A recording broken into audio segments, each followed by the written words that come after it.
Bacolod City Task Force All Saints Day, temporaryo nga dumilian ang paglubong subong nga November 1 kag November 2. Palibot naman mga kapuso sa Bacolod City Public Plaza kag Patio pag-istriktohon kuno sa mga manugbaligya nga medyo pasaway. Yaring balita nga itong gintutukan. Plasado ng masobra 200 ka mga manugbaligya sang bulak sa palibot sa Bacolod Plaza kag Burgos.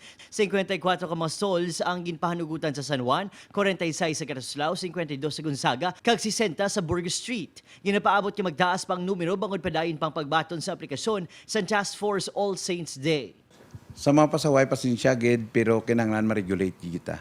Samtang ginapaiway anay lubong sa mga pampubliko nga patio sa Biyernes kag Sabado agon malikawan ang dugang nga pagutok. May control man tani in terms of giving burial permit nga way lang lubong anay sa 1 kag 2. Sa isa ka resolusyon yung pasa sang sangguniang panglungsod. Bulak lang ginapahanugutan nga ibaligya sa guwas ang patio. Kag hindi man pwede magpanigarilyo sa sulod sa public cemetery. Pagdala sa mga musical instruments kag wala baligya anay sa sulod sang sang public cemetery. Balik na sa full alert status sa Bacolod City Police Office kag opisyal na nga i-deploy yung mga pulis buwas. Kagahon sa November 1 umpisahan na sang bitaw nga balabagan ang pagsulod sa mga manugbaligya nga wala sang permit. May road closure man sa patio kag ginapangabay ang publiko nga kung mahimong likawan na lang ang pagdala sa salakyan agon hindi na magbugat pa ang trapiko.